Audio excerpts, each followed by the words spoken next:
it'll just be the slides. So that's it. So you're all very welcome to our workshop today. We've done our introductions, so I'm going to get into our agenda now. Um, so what I'll do first is if you're not familiar with NALA, I'm going to give you a quick overview of NALA as an organization, and then I'll be talking about Learn with NALA, the e-learning platform. I'll talk you through how to get set up with learner accounts and how to use your tutor account, um, helping learners create an account, register for courses, and then looking in and checking on their progress and seeing how they're getting on as a tutor. Kate is going to be talking you through recognition of prior learning on Learn with NALA, and how to support learners with portfolio work. So it's really helpful to have Kate on this because she sees it from both sides. So she's a tutor, but she's also a verifier. So she's a great person to ask questions um, around QQI and portfolio work. And then I'll be talking through some quick tips and resources at the end. So yeah, so what is NALA? NALA is the National Adult Literacy Agency. So we work to support adults to improve their reading, writing, maths, and literacy skills. And then we support organizations such as yourselves to use a literacy friendly approach. And in addition to that, then we do policy advocacy and research work as well around literacy in Ireland.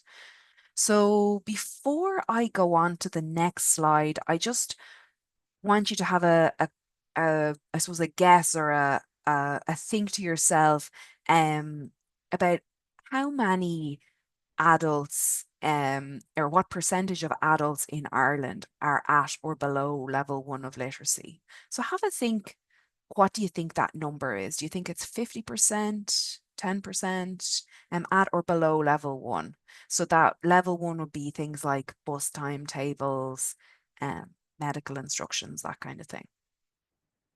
Okay, so if you have your number in your head, I'm going to go on to the now.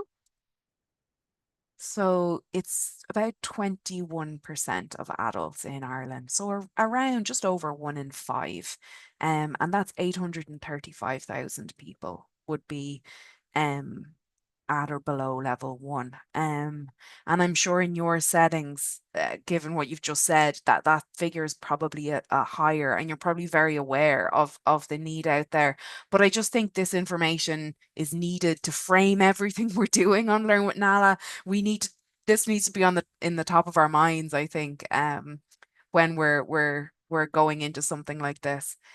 Um, and in terms of numeracy, then it's about 25%. So about a quarter of the population are at or below level one in numeracy. So that would mean that they would struggle with, say, dividing a bill if they went out for lunch or something like that, dividing a bill between friends or working at a discount, like something like 50% off in the sale.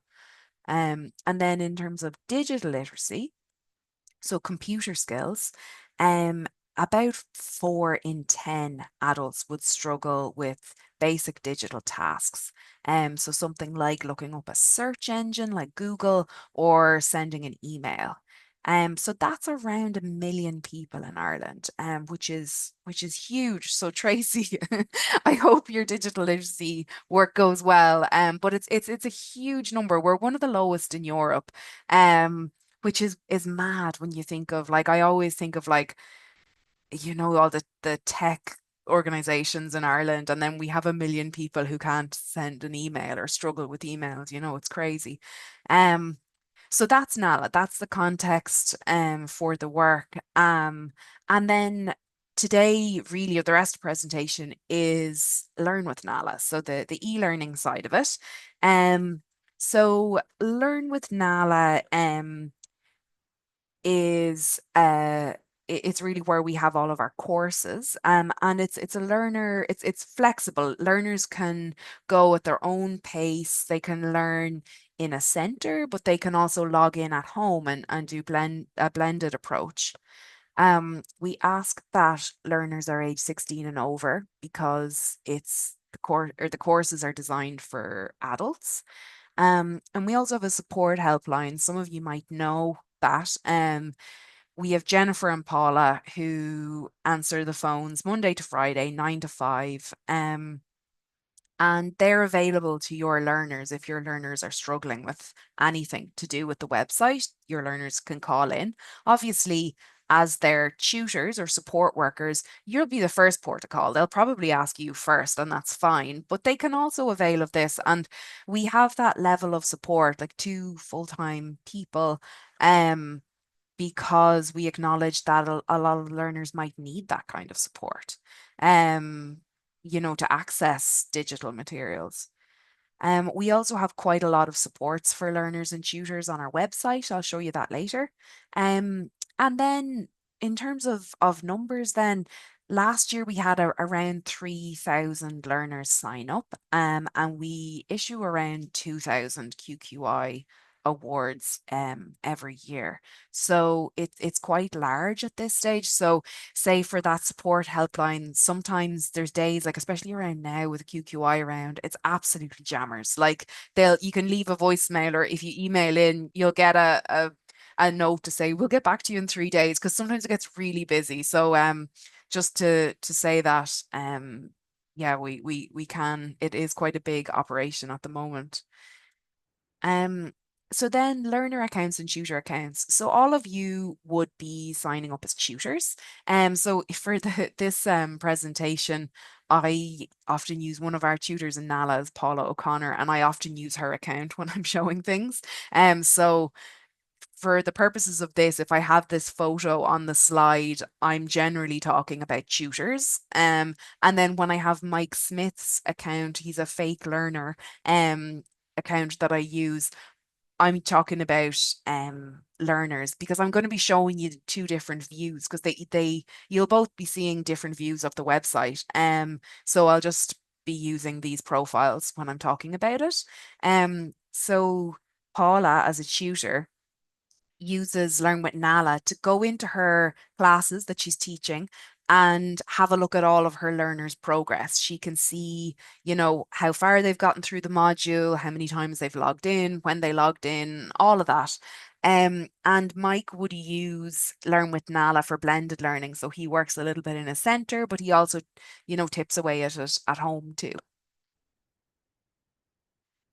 So centers then. So um for each of you, you're all coming from a center, and in your center, you'd have a number of tutor accounts. Um, so say for the likes of Comus, I think you've maybe 6 tutors registered. Um, and all of you can see all 48 courses straight away. You can log into your profile and you can see them all. And the reason for that is you can try them out before you're recommending them to learners, or you can go a little bit ahead and see what's coming up next for them. Um, and then you'll also have your learner accounts that are associated with your center, and you can generate as many of those as you need.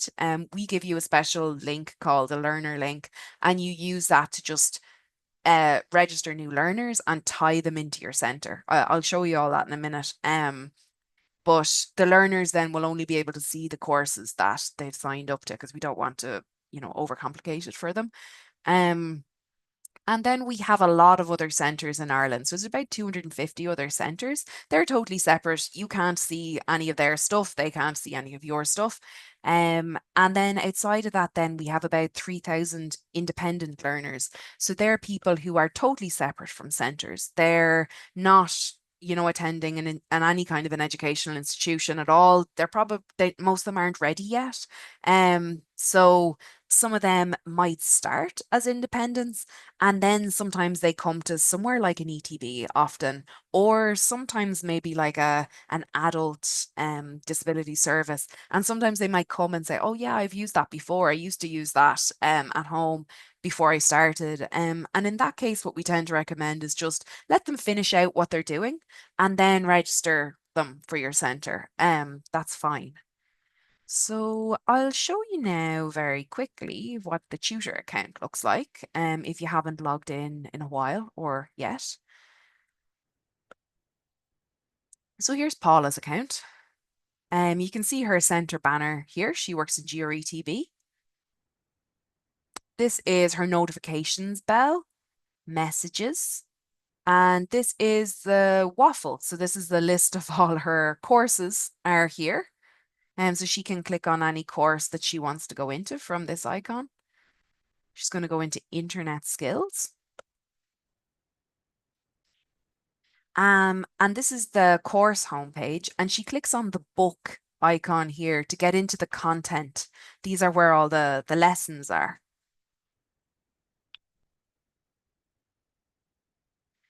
And you can see here, she can just click into the first lesson, Internet Tools, and she can start going through that if she wants to take a look at the course content before doing it with learners.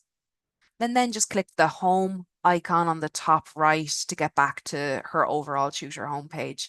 So you can see it's very user friendly. It reminds me a little bit of Facebook or something like that with notifications, home, and all of that.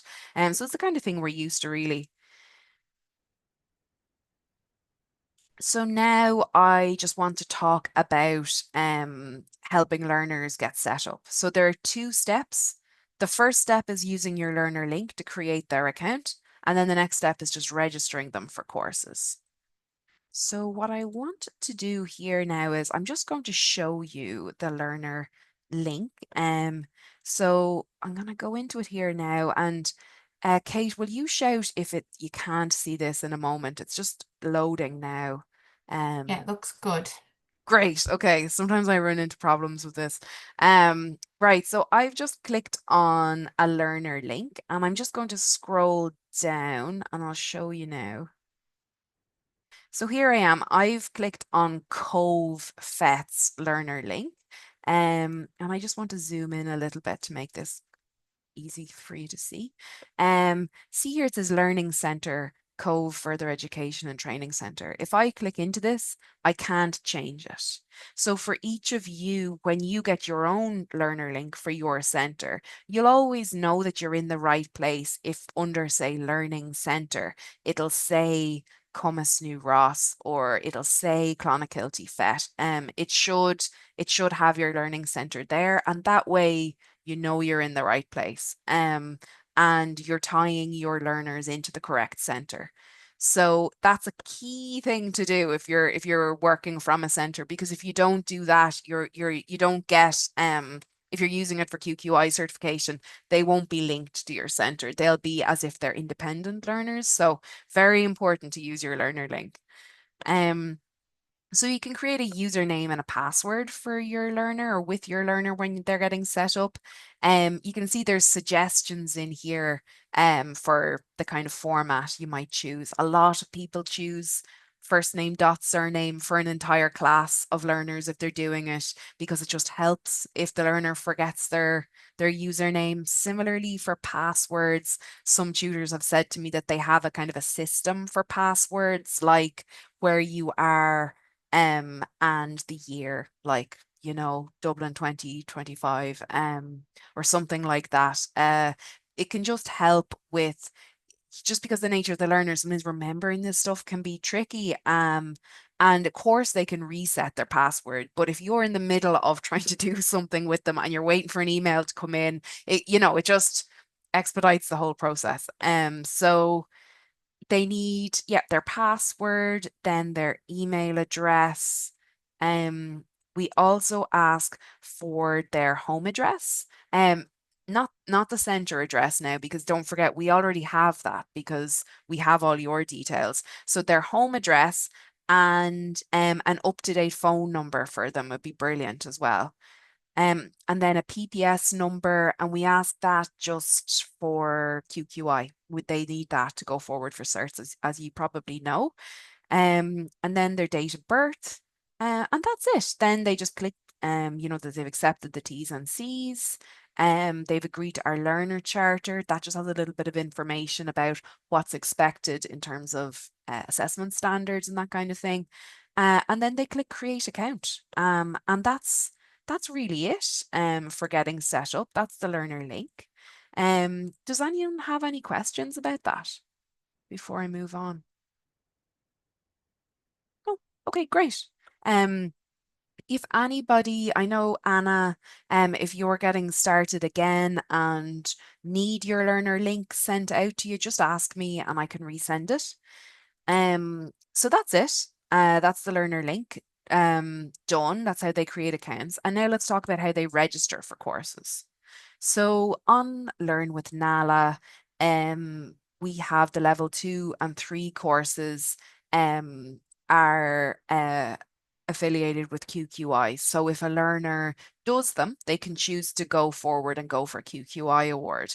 Um, you don't have to do that. A lot of centres use Learn with Nala just as a resource, something to have on their whiteboard. But also a lot of centres use it for QQI because it's useful because you don't need those big folders. You can have the all the assessment and internal verification is done through us. So then level 1 and preparing for level 3 are our NALA certs. So they don't get a QQI award. We made preparing for level 3 just as an interim between level 2 and level 3 because a lot of learners were saying that there's a big jump. So sometimes that can be good to give learners to do maybe over the summer, seeing as we're coming into it now, if they're about to go for like a level 3 major award or something like that. Some learners do that. So this is the place where you sign up for courses. So you can click online courses or explore courses. We try to keep the page fairly simple for learners to navigate. So you can choose the subject you want, reading, writing, maths, computers. You can choose the level, so up to level 3.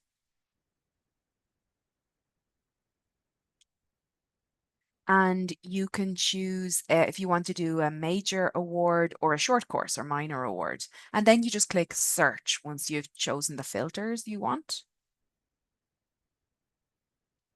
So I'm going to scroll down just to give you a quick view of all the courses available.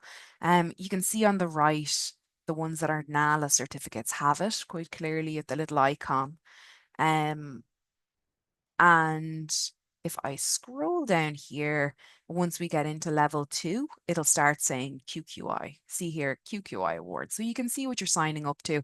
And if you do the click here for more information, it gives more details on the course and what, say for the certificate in general learning, if you click for more information, it'll show you all the subjects that you are signed up to once you register for that one. Um, so that is, or they are all the courses. And then if you want to register for the course, then once you click register now, you're directed to this screen. It says, are you an existing user or a new user? So you're an existing user, your learner would be, because you've just signed them up, you've created an account, and then it brings them to this page, the learn.nala.e. This will be familiar to those of you who've logged in as a tutor before. It's the same page. And then they need to enter their new username and password. So this is just a test learner account that we're going to use for here. Um, and then they click login and it says checkout. Uh, and on this page, it's quite handy because you can see here it says to start your course, log in to Learn with Nala. So if they click that, they're brought to where their course will be. And then it reminds them of their username as well, in case they might have forgotten it, and it directs them to the free phone number as well if they need it. So they will also get a registration email with that information in it. And again, it'll have their username in it. So I have met learners at some of our award ceremonies before where they actually use these emails every single time they log into Learn with Nala. They go back to their email, they click Learn with Nala in the email, and they use the username. So this can be a real help for them, just from a navigation point of view. So that's it. That's getting learners set up. It's as simple as that. So they create an account and they sign up for a course. So now it's at this point, usually when I'm in person, that one or two tutors start to cotton on that I'm looking at two different websites. Usually someone, it's not when I'm doing it online, but usually when I'm in a center, they'll say, wait a minute. Um, so you're going to start to notice after a while that you're using two different websites if you're using this a lot. So the website that I just showed you with all the courses, where that's learnwithnala.ie. So that's where you sign up to courses. And the other one that you just saw for a minute where we were logging in is learn.nala.ie. So unfortunately, we don't have, a Meta Facebook kind of budget. So these websites have to be two different websites, and that's just the way the technology works at the minute. Learners usually don't realize this, and I wouldn't be advising that you start explaining this to them, obviously, but sometimes they get stuck, they get a bit lost, and you might need to put them in the right website. So, um, you're going to be spending 90% of your time in learn.nala.ie. That's where all the courses are. And when I was brand new to this, it took me a while to get my head around it, and I used to just remember learn.nala is where all the learning happens. That's where all the courses are. That's where everything I've signed up to is in there. And I used to imagine learn with Nala.ie, that blue one there on the left, as being kind of like the shop. You know the way it said checkout when I signed up for the course. It's almost like the shop where you buy the courses, and once they're bought they all appear on the other website, and that's it. You'll only be going there to sign up for more courses. Obviously it goes without saying everything is free, but that's just how I try to make sense of it in my own mind, so hopefully that helps you. It might be a good idea to bookmark these for yourself just so you know, or maybe just bookmark the correct one on PCs that learners are using. Sorry, the correct one, bookmark learn.nala.ie on the PCs that the learners are using, because that's where they're going to be spending most of their time. And you don't want them going signing up for more courses if you're working towards one particular course. So yeah, that's the two websites. And then I think the last thing I, as this, one second. Yeah. Okay. So what I might do, I prefer showing this in uh in the website itself. So oh, one second, it's prompting me to log in again, I think. Um Now, can you all see the test center homepage there? Yeah, okay, great. So this is a test tutor account. We just use this for demonstration. So if you're looking for your courses, you can use this, the waffle that I showed you earlier, and see if I want to go into internet skills, I can click that here. If I want to go into maths level 3, I can click it. And I've pinned these ones because these are the ones I use the most. So you can click the pin to keep them at the top of your list. Um, and I'm just going to show you something now that's something we've just introduced in the last year. Um, Below your center banner, your courses will also all be down here. Now, for tutors, like I said, you're signed up to all of the courses, but learners will likely only have one or two courses in here, but you have all of them. Um, Now, if you're in a center, say Clonakilty would be a good example of this, that have been using Learn with Nala for a while, you're going to have people who signed up before July 2024 to certain courses. So say I'm a teacher in Clonakilty FET, and I know I have learners in maths level 3 from before last summer. So I know they did this a while ago. So I'm looking for these learners. I want to know how they got on. So I can go into my waffles. Someone has pinned maths level 3 here. But do you see just below that, there's a second maths level 3? And that's because we have two, we call them registration blocks. So if your learners registered before July 2024, they will be in the first block. So I'm going to go into maths level 3 to find my learners. I'm going to go into class progress.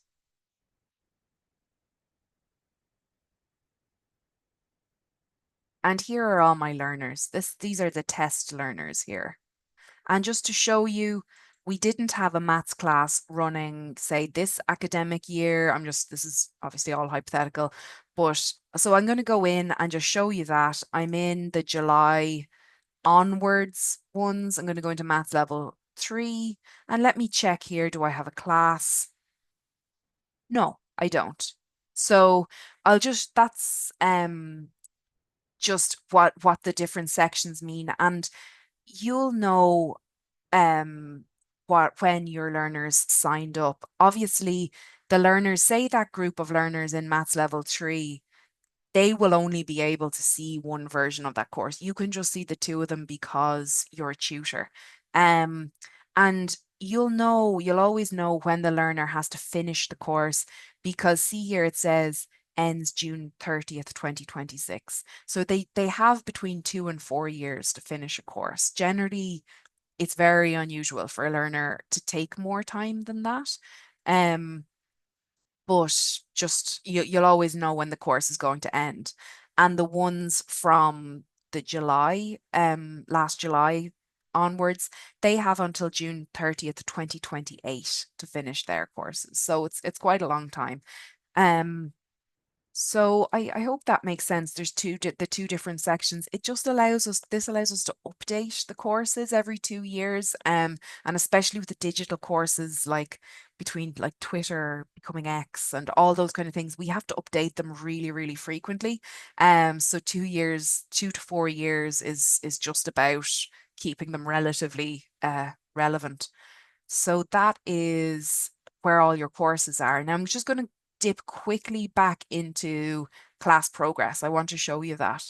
Um, so if I want to know about my learners, I have to go to the course that I want to know about. That's one of the key things about class progress. So if I want to know about reading level 2, I need to go to reading level 2. If I want to know about maths level 3, I have to navigate into that subject to get the course. Unfortunately, there's no way of show me everyone in my center and all the courses and all the progress. You have to go to the subject you want to know about. So I'm in maths level 3 now, and I'm going to go into class progress again. And here I see all my learners. So this would be a learner's name, like Joe Blogs. It'll show me their logins, how many times they've logged in. If they haven't logged in over 6 months, it'll say no logins. That's why all of these guys say no logins. It'll give me what percentage of the content they visited. And it'll show me the grades. So if I hover over this, say question 2.1 data, they scored 100 out of 100 and they passed. But see here, it says these orange ones. So in the measurement question, it says redo. So they didn't get that right. And this other measurement question, they didn't get that right either. So I want to know a little bit more about their grades. So I'm going to click on their name. And here's the grades drop down. So I click here to get all their grades. I can see straight away they've passed the first portfolio task in maths. And see they've passed question 2.1. See all these pass. So I'm just going to scroll down. Um, yeah, so here's a redo. I was trying to find that measurement question. Maths is probably the wrong example here because it's so huge. But see question 5.2, redo. So I know the learner needs to redo that question. And then similarly, if I scroll down a little bit more, it'll show me the content that they visited, what they've done, and how many times they were in and out of the content as well, their login history, all of that. So you can really get into a lot of information. And then I just want to quickly show you the grades view then before I pass you over to Kate. This might be helpful for anyone who's maybe like a resource worker who needs to, maybe anyone who has reporting requirements. I know in some of the disability sectors, you've that person-centered planning. This can be really handy for this. So if you go into course admin up here and grades, it shows you kind of like an Excel spreadsheet version of this. So it's very visual. It's all red and green. If I scroll right the way across, I can get my portfolio information. So I can see here, see over here, portfolio one, they've passed the first assignment, but the second one it says redo, and they've got the third one. So they're going to need to re-upload their measurement file. And then if I scroll back over again, I can decide if I need to give a list of how my class is getting on, or even give information about one learner in particular and put it in their PCP.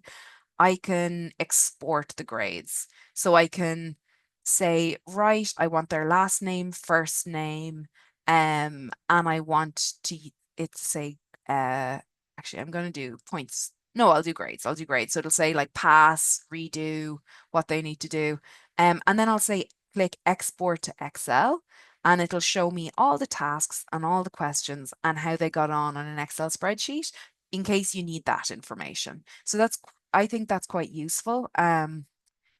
So you could even do that and have for yourself, like, right, which one of them needs to redo portfolio tasks?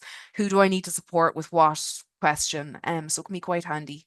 But I think that is my piece for now, come to an end. So I'm going to pass you over to Kate. I'll stop sharing. Um, Hi, can everyone hear me? yeah, Brilliant. Okay, I'm going to start sharing my screen now. So just give me one sec while I get set up, and I'm going to start here. Can you yeah, see, perfect. Brona knows what it's supposed to look like. Great. So, I am going to be talking about how the learner is going to work through a level 2 and level 3 course on Learn with Nala. So these are the QQI certificate courses. So there's a little bit more work on these compared to the level 1 and preparing for level 3 courses. So a little bit more detail that we want to look at. So when a learner logs in and is registered for a course, they are going to see at the top, once they click into their course, 5 kind of icons here. So there'll be the course home, which is the main page, the content circled here, the help, my progress, and awards. Learner is going to spend 95% of their time on this content area. This is where all the work is. And we're going to talk a little bit about how that is in a level 2 and level 3 course. So, excuse me. Level 2 and 3 courses start with what we call what do I already know, or recognition of prior learning. So here we're really trying to work on this kind of wealth-based model that people come with knowledge and experience, and they can use that to help them work through this course that little bit quicker. So it's a number of tasks connected to the lesson, to the course, and if they know some things on this topic, great, they can work through the course that little bit faster. The second part of these courses are the lessons. So these are really where we have our learning outcomes. So each lesson is focused on a specific learning outcome based on the course. So if it's computer skills, it could be like, keyboards and how to use those. And then finally on the level 2 and level 3, well, not finally, most of the time, often finally, the level 2 and level 3 courses, we have the end test. So this is a test that learners have to complete to get their certificate. So it's kind of showed what they have learned from completing this course. Do they have the knowledge? The great thing about the end test is it can be repeated as many times as necessary, and you only have to redo the questions you got wrong if you got them wrong. You don't have to go and redo it, the whole thing. And then finally, for most level 3 and 2 level 2 courses, which is writing and listening and speaking, there is portfolio work. So the portfolio work is additional work that the learner has to submit to their Learn with Nala account. And it must then be verified by myself or another adult literacy educator to make sure it's met the standard to get the QQI certificate. And we'll look a little bit into all of these now. So first we're going to talk about this recognition of prior learning. So when they log in, they will see this in their course content. There's a little welcome video that teaches them how to navigate the course. And then we have the what do I already know. So if, for instance, a learner is doing a course with 10 lessons, there will be 10 what do I already know tasks that they have to complete. And they only get one chance to complete it. So if they get it right, great. If they get it wrong, that's fine. They can just do it and then move on to the lessons. Like I said, it shows what the learner already knows on the subject, and each task in the what do I already know is connected to a lesson. So if there's 10 tasks, there'll be 10 lessons, there'll be 10 tasks. Task 1 is connected to lesson 1, task 2 is connected to lesson 2. And yeah, you've only got one chance to do it in the what do I already know. And what I'm going to do now is I'm going to go into a learner account. Can you see this? Rona, can you see the learner account here on the Zoom? Yeah, sorry, couldn't Brilliant. unmute. Thank you. So this is Mike Smith's account, okay? And Mike's done a number of courses and he's just starting his digital media course. So I'm just going to click in here and I'm just going to show you how he'd go when he's starting it. So you'll see here, he's at the top, it says digital media. So he knows he's in the right course. And you have all these icons here at the top, the home, the content, the help, the awards, and the progress. So Mike's going to go into content to get started. And let's see. So here you'll see we have the welcome video that he can watch. And then we have what do I already know. So there will be here 10 tasks for Mike to complete. Okay. And these tasks are then connected to the 10 lessons. So because there are 10 lessons in digital media level 3, there are going to be 10 tasks. And I can just click here and show you kind of what a task looks like. So you'll see it's all written down and there's text to speech as well. So if Mike has some difficulty with the reading, he can press the text to speech and it will be read out to him and he can complete this. So here's a multiple choice. Sometimes it's drag and drop. Those are the type of activities that will be included there. So I'm going to go back into the video, into the PowerPoint and see if that's working for me. Okay, so can everyone see the PowerPoint now? We're on the pathways to the end test. Brilliant. Yeah. So the way it works on Learn with Nala with the level 2 and level 3 courses, you need to get your end test to get your certificate. And there's a number of ways for the end test to appear. The end test isn't there at the beginning when you register for the course. You kind of have to work towards it for it to appear. So there's 3 ways that this end test can pop up for your learners. The first is answering all the tasks and what do I already know correctly. So let's say Mike Smith is working through the digital media. He answers all the 10 tasks correctly. The end test will pop up automatically. And he doesn't even have to look at the lessons. He can just go straight to the end test and work on that. He can do he can do the lessons if he chooses, but he's proven that he has the knowledge to go ahead and work through the end test to get his certificate. What happens most frequently is someone will work through the what do I already know, get some questions correct and some incorrect. And in this case, what they'll do is they will go through all of the lessons where they answered the tasks incorrectly. So let's say Mike worked through those 10 tasks and he got lesson 1, 2, and 3. He answered those incorrectly. He just has to go through lesson 1, 2, and 3 for the end test to appear. So again, he can go through all the lessons, but all he has to do is go through lesson 1, 2, and 3 for the end test to appear. So the final way for the end test to appear is to go through all the lessons. So you may work with a learner who'll do the what do I already know and get all of the questions wrong. That's absolutely fine. Again, we're trying to work on a success model. So if someone gets the what do I already know tasks, answers them incorrectly, that's fine. There's still a way for them to complete this course. What they need to do is complete all of the lessons from 1 to 10.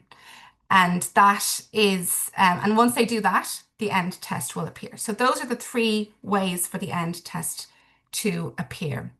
And like I said, if you're in a classroom, if you're working with a number of learners all together, you can just go through the lessons from beginning to end at the same time. So there's a lot of flexibility and choice in how you kind of work through this, especially in the classroom setting.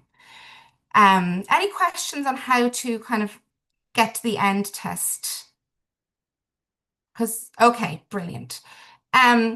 So often, not often, but sometimes a learner will work through the course, they'll be working through it, and they'll say, my end test isn't showing up. What's going on?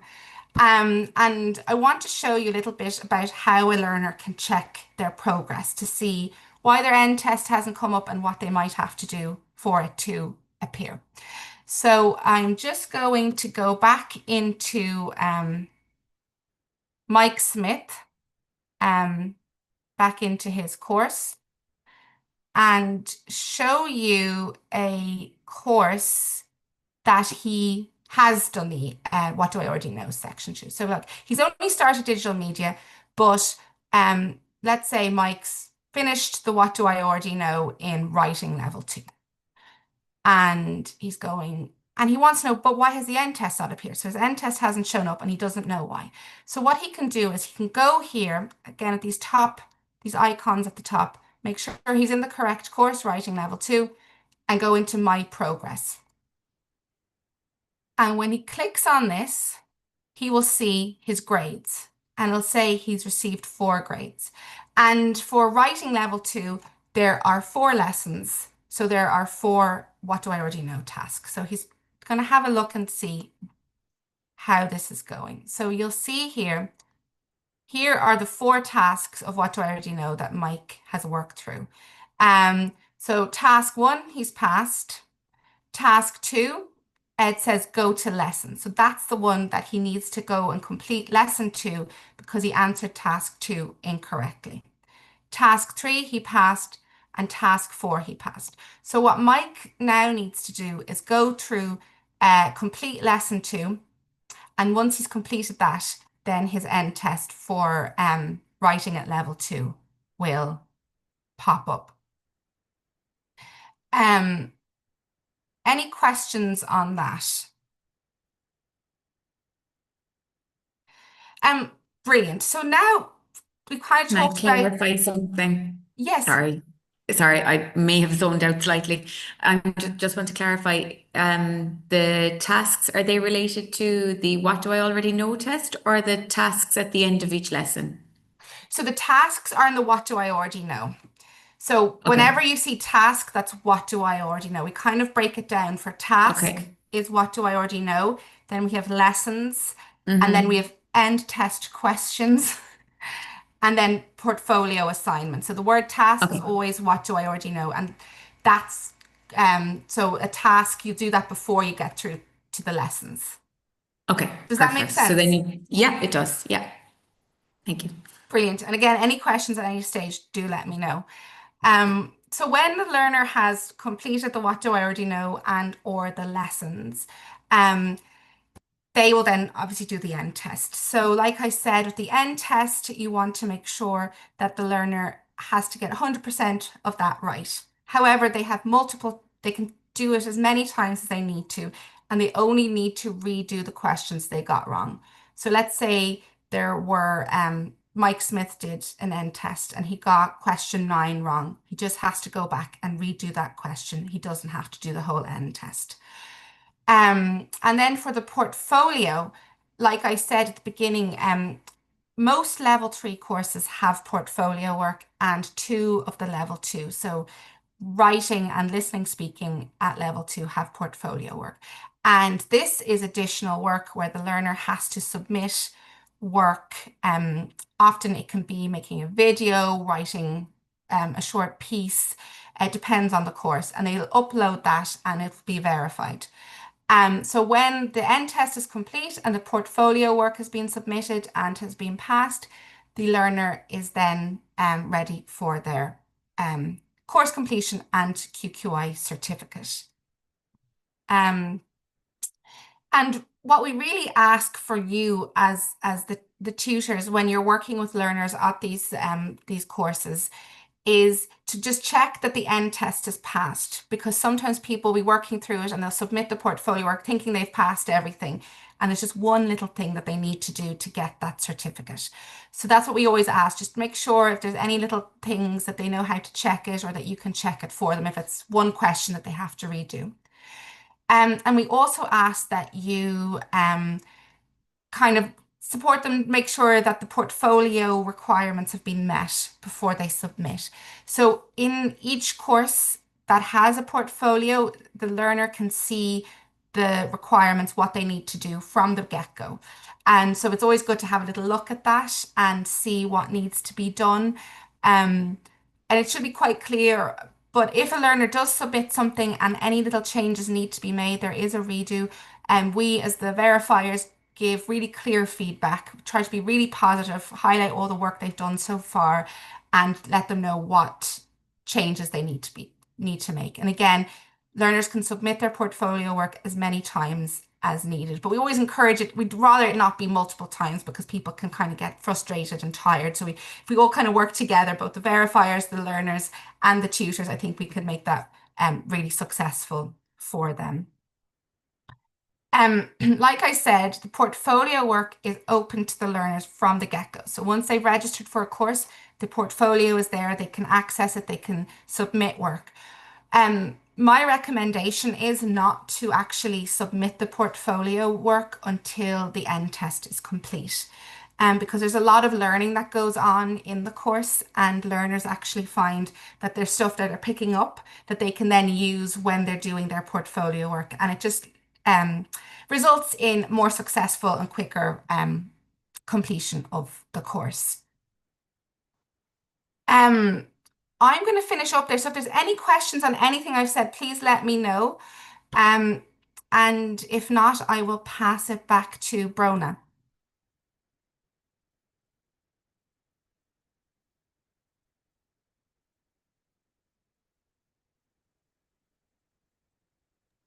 Sorry, I was still muted. So no questions then for Kate. That's fine. Can you see my screen there okay? Yeah, super. So yeah, I'm just going to finish up with a couple of quick tips then before we finish for today. So things that I've picked up along the way is that learners need to click check answers to submit their questions. So sometimes learners can be a little bit trigger happy on the kind of next on the lessons. But even if you're really confident about your answer to a question, you need to click check answers, and then that will register the score for the answer. As Katrina noticed, there are different titles for the different sections. So you can see there on the right, I'm trying to show it fairly clearly, but hopefully it's obvious. But you can see under what do I already know, the initial assessment or recognition of prior learning section, it says task 1, task 2, task 3. Then we go into lesson 1, lesson 2, lesson 3. And then in the end test, it says question 1, question 2, question 3.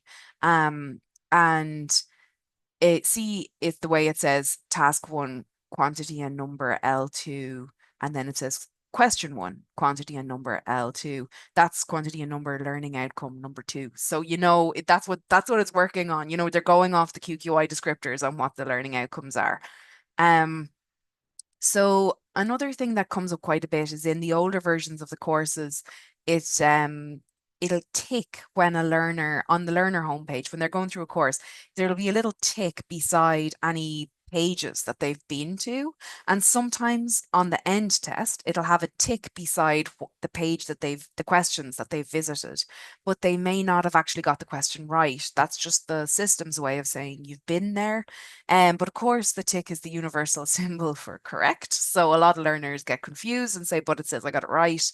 So Kate said it earlier on, but just always get the learner to check their progress. Just go into my progress, grades, and they'll see question 2 redo or whatever it might be if they need to redo an end test question.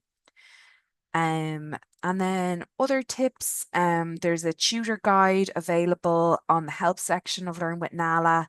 A full PDF that I have just updated. It's I don't know, it's something crazy like 87 pages long, but it has so much more information than what I can cover today. And some tutors like to print this and have it beside them as they're going through learning to use the platform. There's also, I'll show you the link now, but there's some good tutor resources available on the Tutor Hub as well.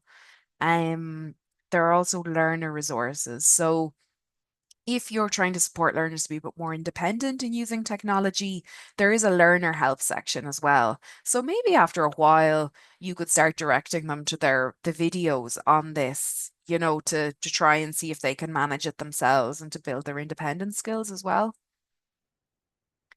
And then for yourselves, nala.ie/tutors is the tutor hub, and it actually has just got a bit of a facelift, so it's actually way more easy to navigate. And I'm told there are over 1,000 resources on it. So there are worksheets, PDFs of our workbooks, that kind of thing. And you can also, the second link there is the link to order physical copies of our resources. So you can order like a box of, say, Digital Matters is very popular for technology courses. Or even Facts Matter, that's kind of around media literacy and, you know, being safe online, that kind of thing. That they'd be very popular physical workbooks that people often use. Oh yeah, Anna, did you want to ask a question? Hi, Rona. Yeah, I have just a few quick questions. Just can learners access this on a mobile phone, or do they need a laptop? Yeah, great question. We know a lot of learners use their mobile phones, but the caveat is it's not designed for mobiles, but it does work on mobiles. There's one question type called drag and drop. Like if they have to kind of take a box and put it in another box, sometimes that can be a bit finicky on a mobile, but it does work on a mobile, but it's best on a laptop. I'm losing sound for you there now. Sorry, can you hear me? Yeah. Would you suggest that the tutor logs into the learner account in class to progress, or how do you suggest it could be used in a one-to-one, for example? In a one-to-one, the learner should be logged into their own account Yes, and going through the content themselves. And then the tutor could then say if they didn't know how the learner, like how far they had gotten or wanted to go in and have a look at what the learner had done, they could use their tutor account. But like if it's in a one-to-one, I don't know what you think, Kate, but I know sometimes if you're physically there with the learner, you can just look over their shoulder and see where they are, you know, but yeah. Yeah, great. And just the last one is around QQI. So it's probably for Kate, but if a learner submits and finishes, is there a waiting time to get the certificate? Yes, so the QQI is based kind of over, there's 2 rounds each year. So we've just finished up a round for learners to submit, and I think that's generally for all QQI work, not just Learn with Nala. The round that people had to submit their work to get a certificate for this summer was May 18th. So the next round will be in November. I don't have a specific date yet, but we usually put that up on the Nala website and on the Learn with Nala as well to let people know and let people know how much time they have to make sure they have all their work ready to get the certificate. And yeah, like Kate said, right before the QQI round, it's usually May and November. And right before that, we will scan the system. Like I say, with like the Learn with Nala almost does like a scan, and any learner that has met the requirements for the portfolio, and the end test, if they've got both of those, they're put forward automatically. You don't need to send us names or anything like that. Yeah, Katrina. Sorry, no, I had 2 questions and they're totally gone out of my head. Oh yeah. the lessons themselves, like how is there a way or is there a gauge of how long it would take to deliver each lesson? Like if you're working with a group and you want to keep everyone on the same lesson at the same time, like we would envisage that even if they passed the test, that we'd still be going through all the lessons and keep everyone on the same lesson at the same time. Is there kind of an average that you would expect? Like, is it 45 minutes per lesson or is it an hour per lesson? Do you have any, is like, or does it depend on which course you're doing? I think it's very dependent on the course. I don't know what you find, Kate, because some of them are much more Yeah. So for dense. instance, like I'd say like the maths is Mm, quite dense. But at level two, listening and speaking would be shorter. It does really depend, but so the way it would really work is again, there's an activities throughout the lesson. So you'd kind of want to make sure that each learner has completed the activity and moved on to the next one. So I think it works very well in a classroom setting, but I wouldn't, you may not be able to finish one lesson in one session with your learners, but you can move quite nicely along. You're not spending too much time, in my opinion, when I've worked with learners. If they're comfortable with the topic, you're not spending too much time. Maths is always that little bit trickier, but all the other courses usually there's a good flow. Okay, thanks. But no specific time I don't have. I just have one last slide to mention, and then we'll officially move on to questions, if that's okay. I'm just conscious we're just hitting kind of the end of the end of the hour. I just wanted to say quickly before we finished, we have professional development courses as well that you will all have free access to with your tutor accounts. So generally these take about an hour to do. And they're if you want to know a little bit more about literacy or digital literacy or numeracy for yourselves. And the most popular ones are the integrating literacy one there, the first one, and understanding adult literacy, numeracy, and digital literacy. They can be really good, even to share with colleagues if you think, someone has an interest. They can be quite helpful. And there's no homework or assignments or anything with them. They're around an hour long. And this is just to remind me to ask you for feedback. But what I'm going to do is I'll stop sharing and I'm going to stop the recording as well.